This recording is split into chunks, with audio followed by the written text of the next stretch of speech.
Welcome into the latest edition of the Steelin' with the Boys podcast. I am your host, Junie Riddle, here along with my boys, Juwan Williams and Coach Campbell.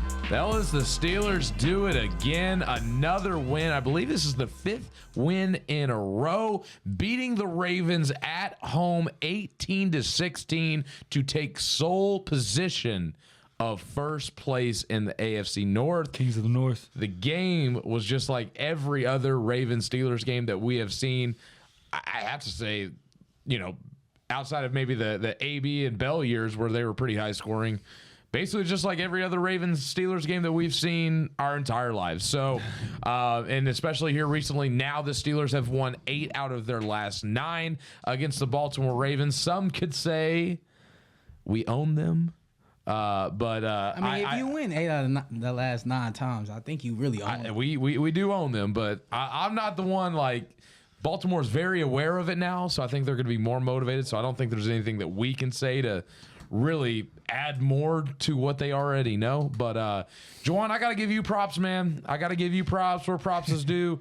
You were very close to predicting the score. You said 17-16. It was 18-16. So that's pretty damn close. And on top of that, you gave your very bullish promo of owning the Ravens. You did it for the Cowboys game, and it backfired on you. Yeah. But this time it worked out. Time it worked out. So now you have no quarrels from me from cutting a promo on whatever team you want.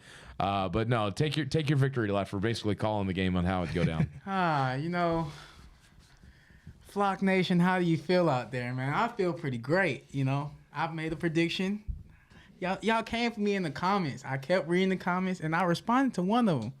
You actually made me get 100. Well, made us get 100 likes on the page. I mean, on the post, and 11K views. So thank you, Ravens fans. Without you and your support, none of this would happen. He was actively thinking about the commenter, like in the midst of the game when the Ravens were going for 2 on the goal line. He was filming it. That is what the TikTok post is, and basically saying I told you. So that was some good stuff. You can go check that out on the TikTok page. You can like, share, subscribe us. We're on all podcast platforms: X, Facebook, TikTok, Instagram, you name it. Go and check us out there on the socials. Juwan and I were at our local Steelers establishment where there were over about 90 fans. It was a great environment. Crazy. It was fun. Yeah, I've never experienced that. It felt like the whole restaurant. Yeah, the whole bar was a bunch of rowdy yinzers going crazy. And hope it's like that tomorrow night. Yep.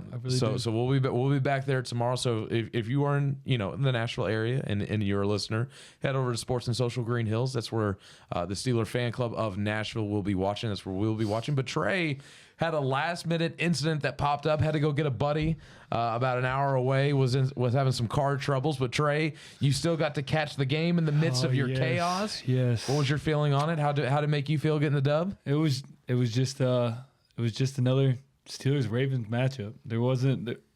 I feel like you could play 3 of those games side by side. They would look almost identical. Like, our defense showed up. Their defense showed up. I'll give props to them. All right, their defense showed up when they needed to. Their defense was not ranked very high in any statistical category besides rushing defense, and they showed up. They showed up for the rivalry. I expected nothing less. Like, I don't care what they're statistically ranked, either side of the ball, obviously, because our defense shut down their offense, who was supposed to be pretty good. But their defense did their thing as well. Our defense did their thing. It's typical Steelers-Raven matchup. Like I said, you can put them side by side. They would kind of look identical. Oh, 100%. And listen, y'all know me. I get a little crazy in the midst of games sometimes. We all do. But in this matchup in particular, I felt like I was in the game. I'm not gonna lie to you. I was feeling it so much that I was just on a different level. I wanted this win so bad. And the fact that we beat him and we made Lamar look pedestrian once again. Need a new totals on Lamar's stat lines against the Steelers because it probably has gone down and only gotten worse I mean, I was hearing so many excuses from Ravens fans that, oh, we beat ourselves, we did that. Well, guess what? We went up for it on 4th down in our own territory, and we threw a pick in the red zone that could have sealed it. So I don't want to hear any excuses about mistakes. The Steelers made a bunch of mistakes too. I got to shout out one person. There's yeah. Oh, do you? Yeah, I got to shout out one person. Is it a particular listener? Oh, yeah. I got to shout out, or I got to, yeah. I'll come out and say that I had one of my Ravens fans. I bet money with a bunch of my Ravens fans. Only one of them paid up. So, Mr. Bruce, you better pay up. Mr. Shane, you better pay up. Des, thanks for paying. Appreciate that. Des is the one that listens all the time, right? That's Mark. Mark. I was about to Okay. say, Mark, he we didn't make a bet, I don't think. Wait, I'll have go you- back have you and look. heard from Actually, we him might have made since? yeah, we did. He talks. He's very like. I feel like he's very neutral. Like, you know how Junie would be neutral, and we're kind of like the super opposite of that. He's very neutral. He'll be like, "Yeah, we just got outcoached." I think that's what he said. We did talk after. He said that we got outcoached. You know, didn't run the ball enough with Derek, and which they didn't. I will. I mean, 100% agree when with you that. fumble on the what was it, the first carry of the second game? play, second play of the game. But yeah, so I just wanted to call y'all out, and then I have to say this: Ravens fans, Ravens front office, Ravens coaching staff, for y'all that didn't want Patrick Queen back, he made y'all look like fools. that's crazy. He made y'all look like fools. That's one guy I wanted to shout out in this game because I know he wanted it more than probably anybody on the field. He wanted to prove himself, and he did just that this game. And like Was Mike flying Tomlin said, he said, one man's trash is another man's treasure. Yeah. So thank you. I love that. Appreciate you guys. No, and Patrick Queen had an outstanding game. He had a big tackle for loss. Obviously stripped Isaiah Likely right before the half. That gave the Steelers the lead going into the half, which they wouldn't have had if not for that. Also, Nick Herbig, we mentioned the fumble on Derrick Henry. Second play of the game, punching it out. I mean, he continues to follow in the footsteps of T.J. Watt, who's been mentoring him ever since he was drafted last year. Huge play to open up the game on top of that. And then, I got to say the most spectacular play of the game was one of the people that I really highlighted at the beginning of the season that I thought was going to be a stud for us this year is Peyton Wilson. I mean, fellas, I think that's the best interception I've ever seen a linebacker make in my life. Like, I've seen a lot of comparisons to the Devin Bush one. I think it's very. I was about to say, And it's very debatable. It's similar, but I felt like it more came off the receiver's hands and fell into Bushes. I feel like on this one, Peyton Wilson literally put his arm in there and ripped it one-handed, secured the ball, didn't allow it to touch the ground, all in one motion. I mean, that's one of the more spectacular plays you're ever going to see. Nevertheless, it coming from an off-ball linebacker per se. So We got to talk about one more person though. I know, and I know who you're going to bring up because this conversation for years, Please. has Who's the been best kicker going, in the league? and Steeler fans have been saying Boswell is better than Tucker, and I think with ease, and I think the national think it media shows. and anybody watching the game would tell you that Chris Boswell is definitely the better kicker than Justin Tucker. Not all time. We're not saying all time. Not all time. But This- right now, Boz is definitely the best kicker in the league. And so. did you hear the excuses that Tucker was making? Yeah, well, Oh. they both kicked on the same field. They both kicked on the same field. Like, you can't use that excuse. You missed two of them. It's only because Tucker knew that Pitt played on that same field the night before. He's making excuses. You're washed. I feel like he doesn't care anymore. I No, just see he's either missed a 2 of lot of 5, kicks. 2 of 5, or 3 of 5 from 50 plus this year. Like he's not been kicking well from distance, and he's missed probably more kicks than he has in his a entire very career, I long think. time. In a very long time. Now, although we're praising, we're praising Boswell because of the foot, okay? I agree with Tomlin on one thing. I'm tired of Boswell being the MVP of the game, the player of the game.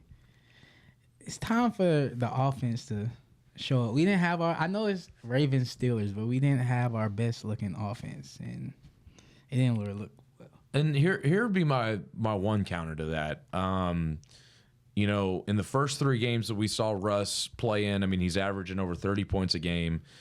getting multiple touchdowns in each of those games. And on top of that, this is Ravens Steelers.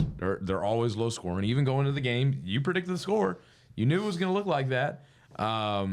But per se, like, I think the fact that the offense was moving and that we were right there. I mean, we were in the red zone 4 times, had to kick a field goal each time. But the fact that they were there, I feel like shows that that's showing that they can move the ball. And I think getting in the red zone and trying to fix those woes are easier than not being able to move the ball and get it to the red zone, which is where we've been the last couple of years. I mean, give it to the Ravens. You were saying the defense sucked, which, your score prediction didn't align with it for the Ravens, but they did have a really good pass rush. I didn't think Russ had a lot of time to throw the ball. I thought that their defensive front was definitely beating our offensive front in the pass game. And secondly, outside of George Pickens, I didn't see much separation from receivers whatsoever in this matchup. So Mike Williams had like 9 snaps. Yeah, he after didn't a full play week much. of participation in practice. And I saw a report on X as well. They saying don't expect much more tomorrow. So I don't know what's going on with Mike Williams. I don't we believe that. involve him anymore? I just think we didn't involve him last. I mean, he's still learning. I'll give him the benefit of the doubt because he's still learning it. But I'm like, this week I think he'll play more and we'll see more. I will say situationally, like that ball that Calvin Austin, it hit him in the back shoulder, man. Like, that got to be a Mike Williams ball. I texted you guys immediately after I saw it. I told Junie that before you text me. And I'm like, that's literally a Mike Williams ball. That's like, that's where I blame like Arthur Smith on. Like, bro, I understand you're trying to like believe in Austin, but bro, that's for Mike Williams or George Pickens. I think for Calvin Austin, it's not necessarily the go balls unless he has, significant space. Yeah, that's when you want to hit him on those deep balls. But I just feel like catching him in stride, like doing some crossers, some shallow routes, and just trying to get him on the move and get some yards after the catch is the best way to use him and use, Mike Williams, like y'all were mentioning for some of those balls. But again, we're seeing a lot of these receivers that got traded. Like they're slowly getting put in the mix. Like, Amari Cooper isn't fully in with Buffalo. And like we saw with the Ravens, Deontay Johnson isn't fully getting all the reps. So, let's give it a couple weeks. Plus, Mike Williams is a guy that has been historically very injury prone. So if we keep winning, let's try and get the best out of him more or less down the stretch and into a playoff run rather than try to kind of just really throw him in there when he's not necessarily ready to do something. God forbid a mistake or God forbid he gets injured off of something. So I think they're kind of easing him along. And I think, as we play some opponents that aren't the Ravens, that aren't, playing a physical brand of football the way that we just saw this past Sunday, we'll see some more of Mike Williams. So after the game, Steelers 8-2. They are 3rd in the AFC right now. The Ravens fall to 7-4. So the Steelers do now have a game and a half in the North. And now we turn our attention to the Steelers' next game on the road today. We're recording the day before, but this episode will come out on Thursday. So they will be playing tonight against the Cleveland Browns on Thursday Night Football. 3rd time in the last 6 years that the Steelers have to go on the road to play the Cleveland Browns on Thursday Night Football. So, Juwan, I'm going to start with you. What is your initial thoughts when it comes to this Browns game? And do you think it's going to be a trap game the way that a lot of the national media and some of the local media is kind of printing it with the Steelers going there on a short week? Well, at the beginning of the season, me and Trey said that Thursday night in, Cleveland is not the way to go. And I'm still on that train. This is a trap game to me. Tomlin he's 0-7 when he's on the road on Thursday nights. Yeah, so I think 3-11 total. 3-11 total. Something away like games, that. I do know that he doesn't have a single divisional win on the road on Thursday Night Football. So that's where he's winless. That's where I'm scared at. Like, we know the Browns are bad, okay? But when they play us, basically divisional games, they turn to a different team. And plus, I am nervous like I was for the Colts game. Now, this is why I'm nervous. You know, the Colts had Anthony Richardson, and then he got hurt, and then they went to Joe Flacco. Now, they had Deshaun Watson. Deshaun Watson is out for the season. Now they got Jameis Winston. Jameis Winston is a scary player to play with, and I'm a little nervous. That's all I'm gonna say. I'm a little nervous. So my thoughts on this game. Am I next? Or you want to go? No, you go. All right. My thoughts on this game. I'm kind of a little iffy as well. I do think this team's a little bit. They're different this year. I don't think they're gonna let this one slip up. But I am a little iffy. You know, Mike Tomlin doesn't. I don't know what it is. It's like Thursday nights away, just after, and it's always. I feel like it's always after a divisional game as well. Is it always back to back? I don't know what. I'm trying to think of the matches before. If you want to look that up while we talk, but I feel like it's always after a tough game. We get a Thursday night game on a short week. I do know for a fact we played the Browns. This is when George Pickens had that crazy catch in that was his rookie year. It was week 3. They played the Patriots at home. Tough games. But that's 20. This is in 2022. The Patriots didn't have Tom Brady. They had oh goodness, it was Mac Jones. Oh, it was Mac Jones led Patriots team, and they beat us, right? Yeah, they did. That was the year they beat us, and if we would have won that game, we probably would have. That was Mitch Trubisky playing, starting at the time. I will say this though, I did see a stat that Mr. Unlimited is pretty good on Thursday nights, home or away. I think I just saw his previous.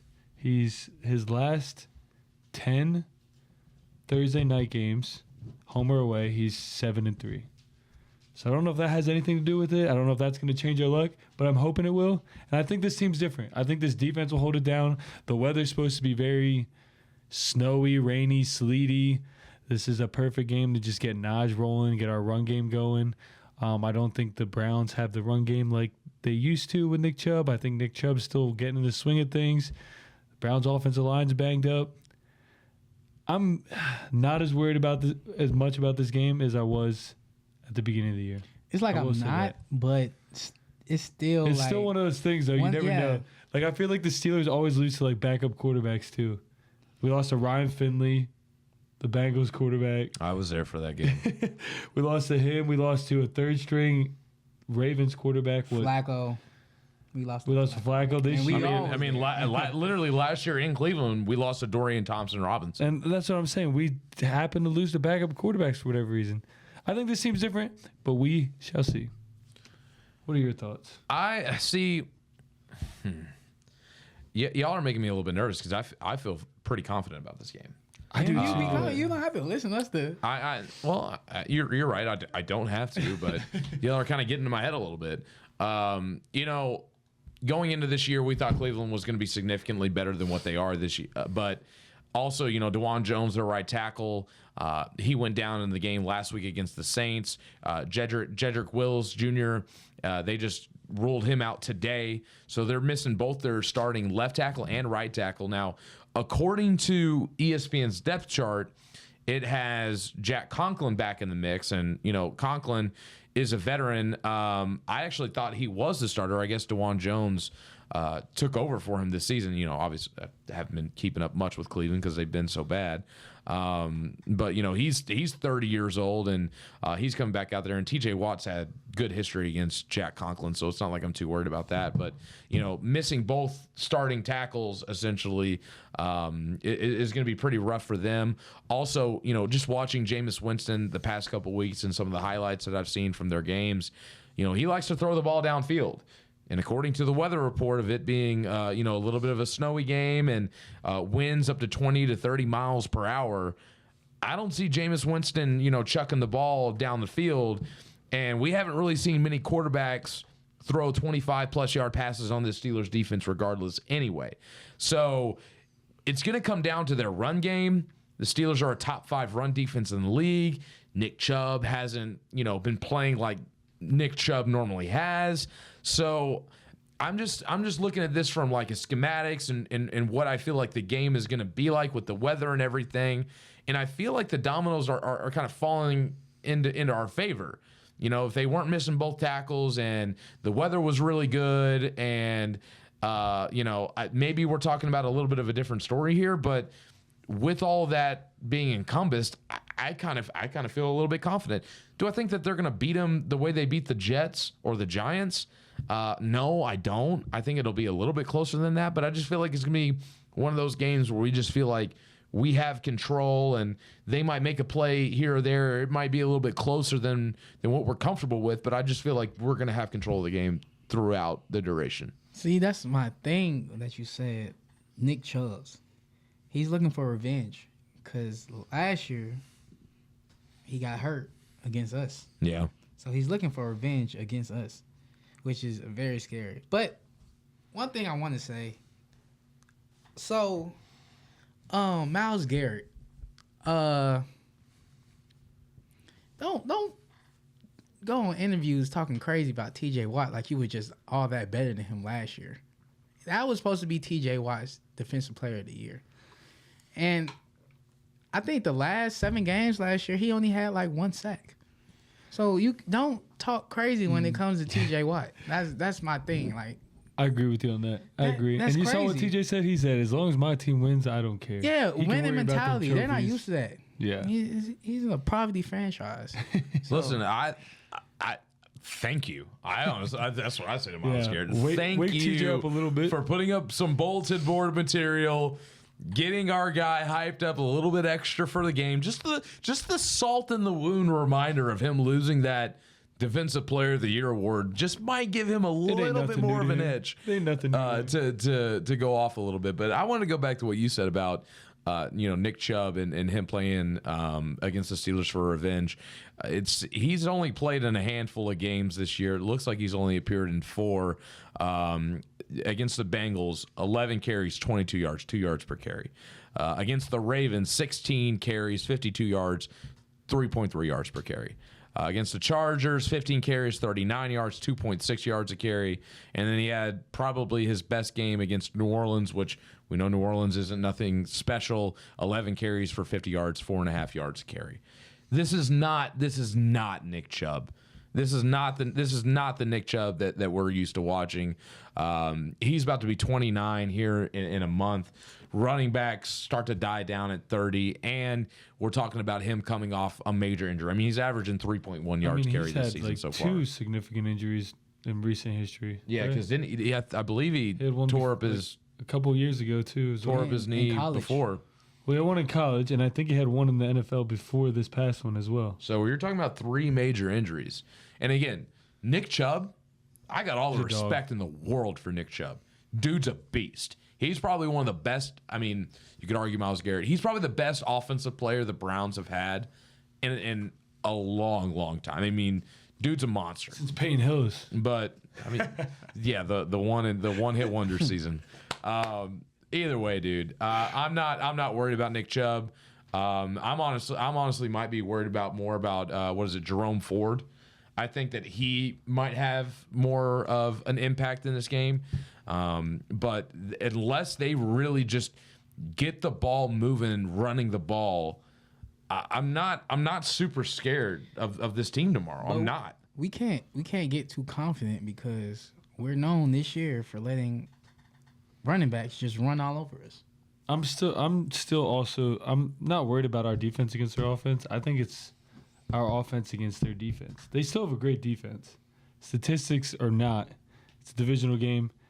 I don't think they have many injuries on the defensive side of the ball, if I'm not mistaken. Maybe a little bit in the secondary. I do they have know their D-line. They got rid of Jeremiah Owusu-Okoromora, he got severely hurt. There's rumors that he might be out for a while, maybe going into next year. Their secondary's there. Their secondary is there. You know, Grant Delpit's having a great year. Denzel Ward, Greg Newsome. Yeah, no, Devin Bush is a starting linebacker on this team. Jordan Hicks, Winston Reed. I mean, we're not talking about great linebackers here. Their secondary is still really good, though. Their secondary is still really good. No, their secondary is good, Their but D-line.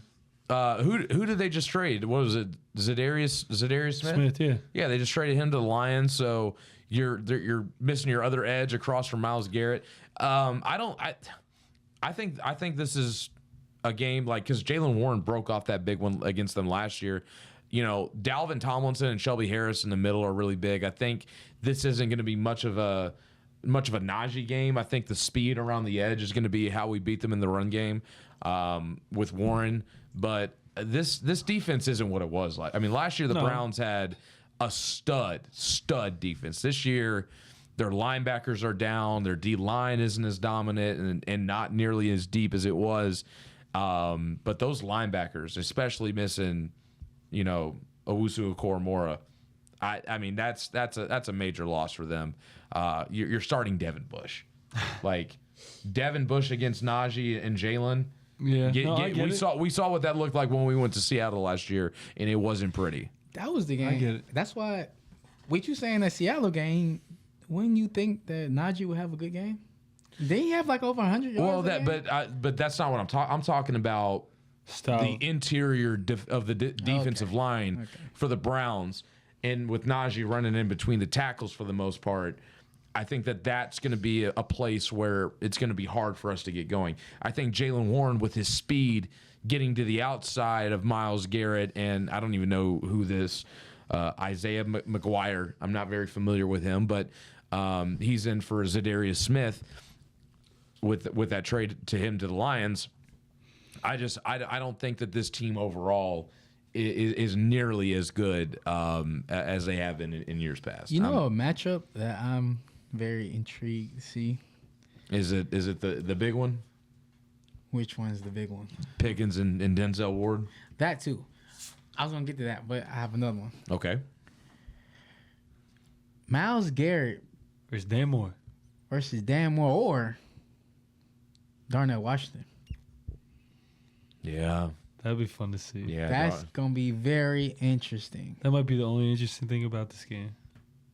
The Pickens versus Denzel Ward.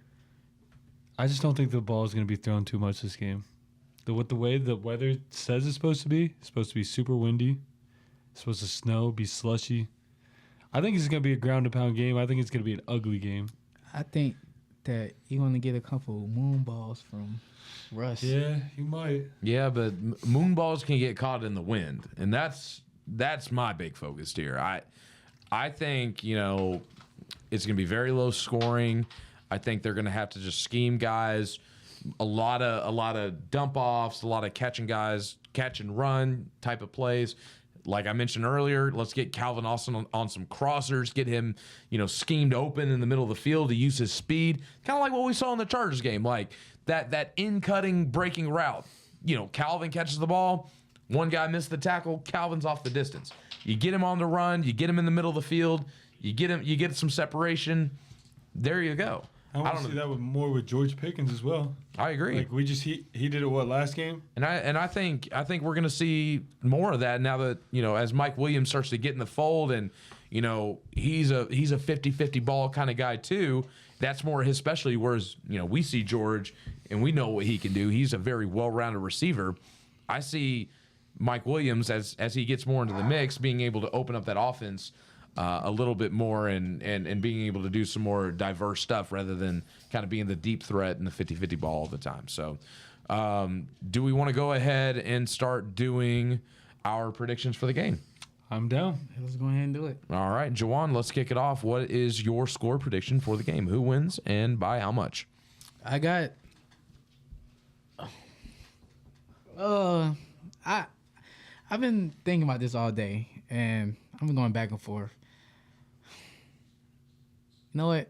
I got the Steelers winning 17-13. Okay. I'm right there with you. I think the Steelers win. I think this is an ugly game. I think field goals are going to be at a minimum as well just because of the wind and weather and the field conditions, Mr. Justin Tucker. I think we win this game 14-10. Okay. I don't see there being much scoring. It's going to be sloppy. I think we're all relatively in the same boat here. I got the Steelers winning as well. I think it's going to be a lot closer. I think it's going to be a little bit more of a nail biter than we all want it to be. But I have us winning, kicking another Boswell game. Not completely, though. Not completely. 19-10. 19-10. I think they're going to be up 16-10. Boswell kicks one and kind of seals it with a couple minutes left in the fourth quarter, making it a two-possession game in this one. So we moving on to Steal of the Week. We are now changing the rules of Steal of the Week. We can only do 2 bets, one. What's the rules again? One player prop? One player prop. So like so-and-so for plus yardage or they're over or under. And then 1 touchdown scorer. You can do multiple. Like if you want to say Najee 2+ touchdowns, you can do that. We're just going to keep it 1 each. It has to be different from each other. Okay. Trey, with all that being said, I will start with you. I'll start with my touchdown scorer here. I am actually going to go with a 2+ touchdown scorer. I think this is one where we slowly drive it down the field. And I'm going to go with Najee Harris, 2+ touchdowns in this game. With that being said, I don't think he'll have that many yards, so I'm going to go Jalen Warren. His yardage, I didn't pull it up here. Let's just say I'm going to go Jalen Warren, 60+ rushing yards. Oh, 60+. Okay. So Najee to get the touchdowns, Jalen to drive us down the field. All right, Juwan. All right, well, I'm going to go the same route but different. I have Najee getting 80 yards. 80+ yards for Najee Harris? Yeah, 80+ yards for Najee Harris. And just for record, if you do want to know his over-under, as of right now, it is 66.5 yards. Okay. Touchdown. Hopefully he's on here. I doubt it. Justin I know who you're Fields. going. Yep, I knew who you're going with. I don't think he's on here yet. They won't put him They on. won't put him on there because Not until he gets some more snaps, and they really kind of establish that. I think he will, but I definitely see down the stretch, and you even called it too. If you were calling everything for this game. You were like because Justin Fields came out a couple times in that Ravens game to end it, and there was one where he was kind of gaining some yards back. But no, Jawan's been on it. He's been on it here recently with these predictions. I got one. So instead of Justin Fields, if he's not on there, Mike Williams. Okay. Anytime touchdown. Fader in the corner. All right. Trey took mine. I was going to go with Jalen Warren over 33.5. That is where I took plus his 60, is at, though. so. But like I had mentioned earlier, there is a weakness to this Browns defense, and it is their linebackers. Pat Freiermuth's over-under is currently 18.5 yards. Give me the over. And like I said, this is a Jalen Warren game. He scored in Cleveland last year. He has yet to score a touchdown at all this season. My anytime touchdown scorer is going to be Jalen Warren. Now, collectively, we've all kind of been on this, but the over-under in this game is 36.5. I think we're all going to be smashing the under in this game. So if you want a little extra token, all of our score predictions have all added up to say that, yeah, you're going to want to take the under in this matchup. I will say one other thing. I'm not saying this is a steal of the week or anything, but Darnell Washington's over he's hit his over in the last, I want to say 3 games. Really? It's set to 11.5 right now. That's what I was going to say. With the Freiermuth yards, Darnell Washington had, 40 yards last game, didn't he? He had something like that. Yeah. Also, I just seen this one. I would have picked this if I would have saw it earlier. If you want to dabble with somebody who has pretty good odds to score a touchdown, Cordell Patterson is plus 1,000 to score a touchdown. So, kick return or dabble Anytime. I'm Anytime. saying, would it be a kick return or a rushing? That's or what I'm saying. passing? That's what I mean. Like, plus 1,000 is pretty good odds for him. He scored against? He scored against the Colts, correct? No, he hasn't scored all season. he hasn't scored yet. Oh, he hasn't scored yet. No, he had that one that was in the preseason against the Yep, Lions. Yep. But hasn't got to do it in the regular season I yet, don't know, just man. because of We'll all see. those injuries. But we did get a bunch of questions after this Ravens game, so we are going to get into that. Juwan, do we have our questions loaded and ready to go? Yes. All right. What is the first question? All right. So the first question is a 2-part question. Well, 2-question question thing. I Okay. guess. It's from our boy Malcolm. You know, he seems to have questions every week. So Shout out Malcolm. Shout out Malcolm. Appreciate the questions, man. We'll this always is the answer. question: what does Najee's future look like? Will he be a Steeler or on the trading block? Well, the trade deadline's over, so he would either be a free agent or they'd re-sign him. I think Najee is a Steeler for at least his prime years. They're gonna get a deal done. He's gonna stay here. He's not going anywhere, and I'm locking it down. I think Guaranteed it. I think he's not going nowhere. And the same thing, we have this same conversation year in and year out. Okay, I know people are gonna think Warren. I don't think Warren's a. He's not an every down back. Yeah, He's a complimentary guy. He's a good number 2. no, but one thing I need Warren to do right now, I need him to hold the ball. Just hold it on the plane. Hold it everywhere you go. The fumbling has to go. That's I'm my with you thing. guys. I think Najee gets re-signed. I don't. It always makes me. I don't know, man, because the Le'Veon Bell situation's still stuck in my head. Like, no, I'm like I think this is very different. You're confident. right. You're right. This is different. We have a different GM now. Najee's not a head case. The Steelers have a ton of cap space. Running backs aren't super expensive, even when you pay them. I think he's deserving. I think he's reliable. I think he's loyal. I think he does what he's told. I think he's a good teammate. I think he's a good leader. And he's balling out And this year. he's balling out this year. He's playing really well. And he's a Tomlin guy. Tomlin loves this guy. And after what he's been doing so far this year, I don't see him going anywhere. All right. Next question. Good question though, Malcolm. All right, and his second question is, what's something we need to address if we really want to go on the run, scheme-wise? Scheme-wise. I think Red zone offense. I would agree. I think that's the easiest Play calls answer. in the red zone. Scheming up in the red zone. Maybe throw some Justin Fields in there in the red zone area. Yeah. That and I think third down.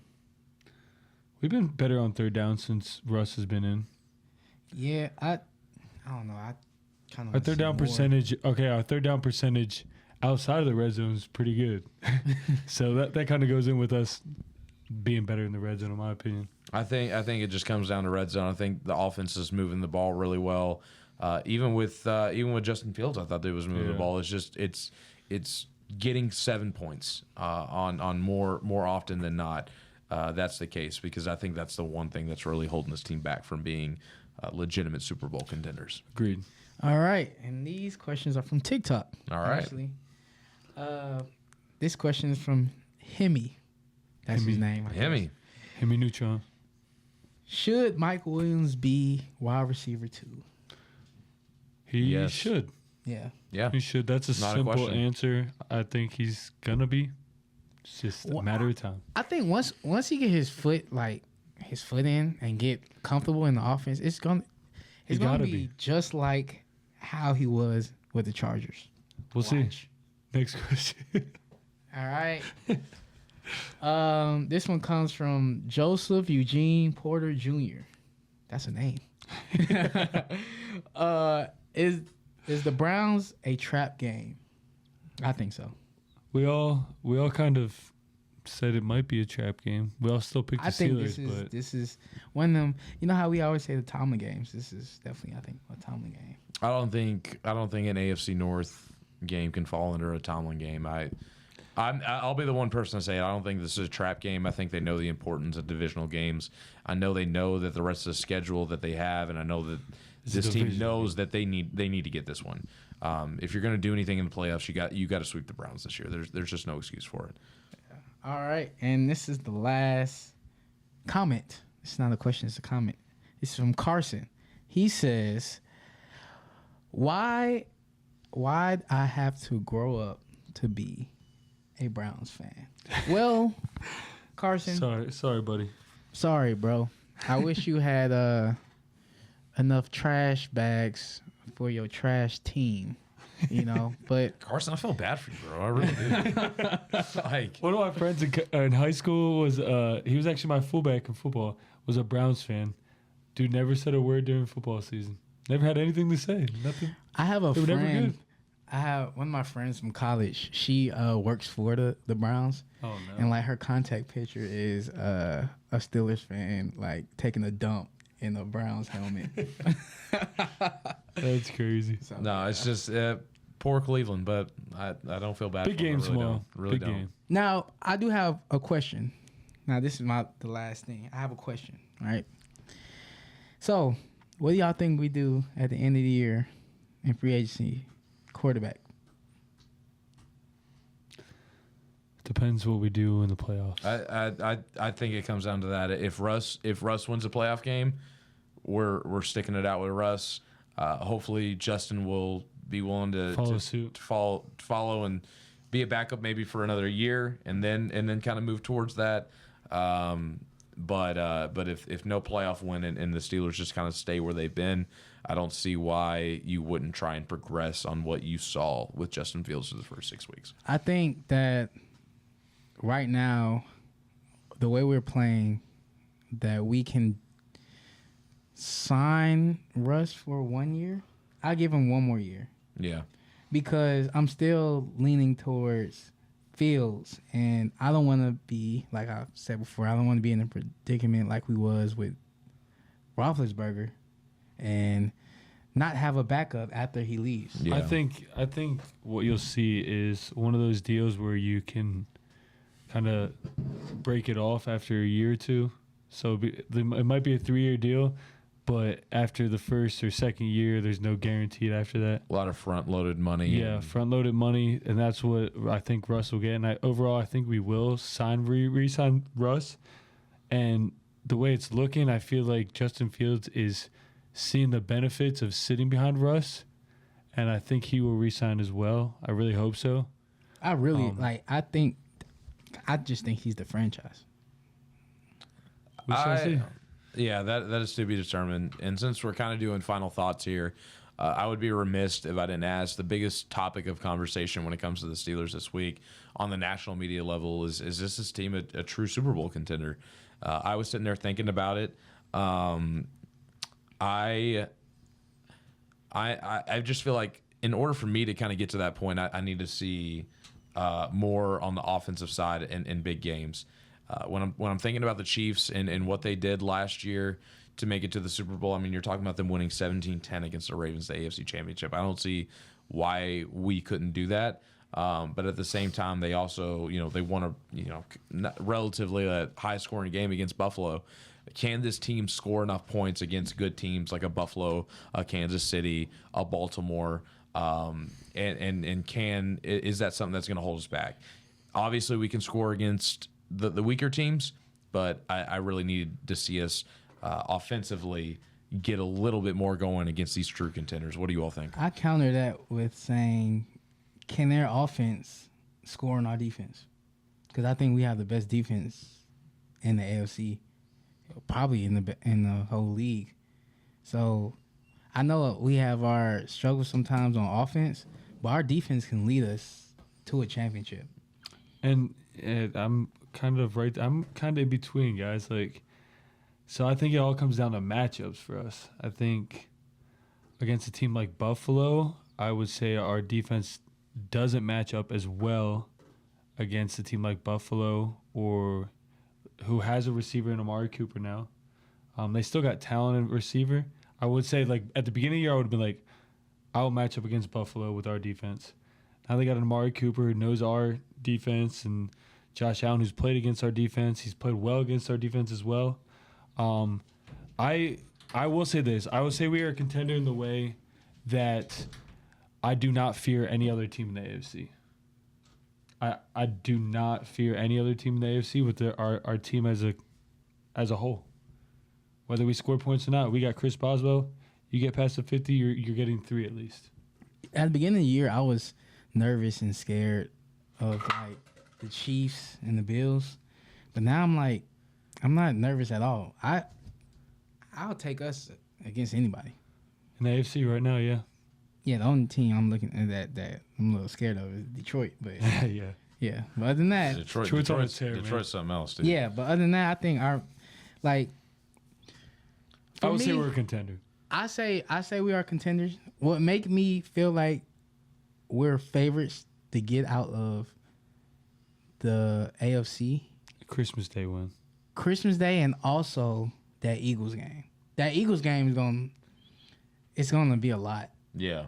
There's going to be a lot on the line for that because historically they haven't played well there. But again, if the offense can put up points, because the Chiefs' defense is really good, so there's that as well, and also the Eagles. I don't think that we've come even close to beating them in Philadelphia in a long time. So there will be some games down the stretch on the road in Baltimore. You get a second crack at the worst secondary in the league. Can you take advantage of it on that second time? And I'm not saying put up 30 points, but getting a touchdown is something that we definitely need to do. So one thing I will say. What's that? If we have an outside shot to get the 1 seed. If we get the 1 seed, I'm not really worried about anybody coming to Pittsburgh. I'm not either. If they come to Pittsburgh, I'm not worried about it. Cause that's You Yinzers have been putting on. A bunch of my friends have been to the home games. Shout out Jordan. Shout out Kev Adams. They've told me this is the loudest Yinzers have been in a very long time. you can tell on TV. I'm saying that, but I'm saying they said at the game, and they go to the games. They go to almost every home game for the past 3-4 years. I don't know how long they've been going, but they said this is the loudest we've ever been. Teams are on silent count all game. Like, keep it up. We get a home playoff game. We get home field throughout the playoffs. Pittsburgh's going to the Super Bowl. And hopefully, hopefully we win a big parlay and we can go to the game, the playoff game. Absolutely, absolutely. Well, still a lot of big games to go. 5 more divisional games to go on top of the Chiefs and the Eagles. Steelers sitting at 8-2, and I think they have a 97% chance to make the playoffs already. So no wondering if Mike Tomlin's going to keep that winning streak going. It appears that this team is well on their way to head to the postseason, and we will keep you updated every single week. Again, like, share, subscribe. We're on X, Facebook, TikTok, Instagram, you name it. We're on it. Give us a follow, like, share the podcast. Oh, we still got the thing. You're right. So we have upped our followers on Twitter. We have upped our followers on TikTok. I'm still trying to get the subscribers up on YouTube. We had a goal of 100 before December 1st, and we would pick somebody. I am changing that goal a little bit so that it can be a little bit more obtainable. YouTube's hard to get subscribers. We've been growing on a lot of the social media platforms, but I want to get the YouTube built up. So instead of 100, I am knocking it down to at least 50 subscribers. If you subscribe, we will pick one of you, and we will buy you a jersey of your choice. So keep that in mind as well. But for this week's episode of Stealing with the Boys, we are out. Shout out to our little brothers, man. You did it. The little bros are coming to town today. Oh, yeah. Here we go.